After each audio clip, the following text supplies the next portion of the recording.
that Shankaracharya is a very great Acharya, very respectable, because he's a plenary incarnation of Shiva himself. Very respectable, great personality. But he came and on purpose, he gave a bogus philosophy.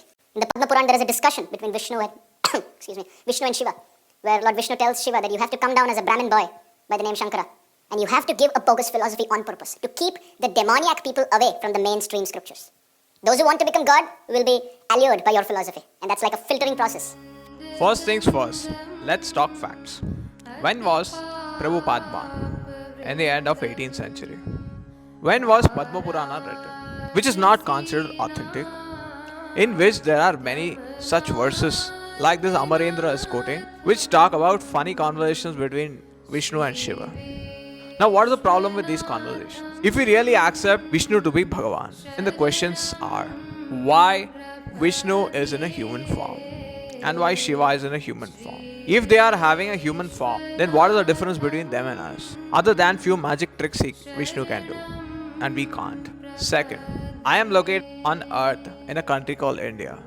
Where is Vishnu located? Because you are talking about form. He is located in Vaikuntha. Why is Vishnu located in Vaikuntha and why am I located on earth? And why is Shiva located somewhere else? The third point.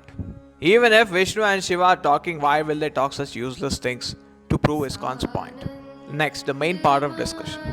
Padma Purana is said to be improvised till the 17th century. And Prabhupada was born in the end of 18th century. The coincidence is that improvised version of Padma Purana from which this guy is quoting a verse from and Prabhupada both belong to the same region called West Bengal. And when it comes to Adi Shankaracharya, let's look his timeline.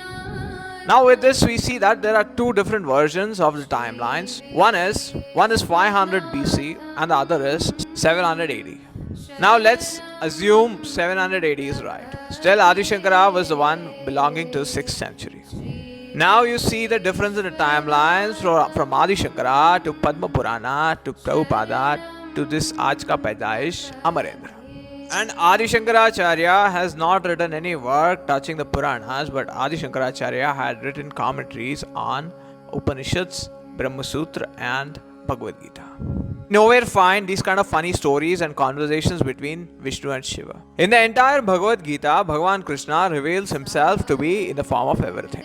Mai sarvam idam protam sutre manigana eva. Sarvasya chaham hridi sannivishtaha. Kshetrajnam chabhimam vidhi sarva kshetreshu bharata.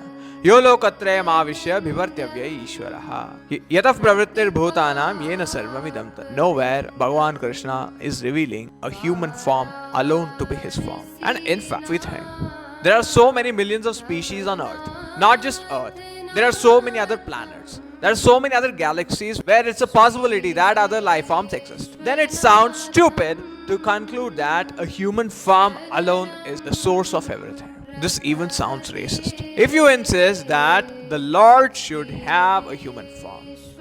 Whereas Bhagavan Krishna repeatedly in the above verses I am pointing out from Bhagavad Gita never spoke of a form as absolute. Not just Bhagavad Gita but in the Upanishads too. The Upanishads criticizes the worship of a form as ultimate by saying Nedam Yadidam Upasate. And even in Bhagavad Gita, Yadinte Anya Devataha, Bhagavan Krishna criticizes the worship of one form as absolute. In Sanatana Dharma, we see that there is a worship of form like Hanumanji, Shivji, Mataji, and in the south, Muruga, Venkatesha. And all forms are really forms of that one Lord who is Parabrahma. This is the beauty of the knowledge of the Vedas, and which is not understood by ISKCON, which commits themselves in spreading lies. In the whole Bhagavad Gita as it is, nowhere Srila Prabhupada has missed the opportunity to spread lies. This is a misleading work. The whole organization is a misleading organization.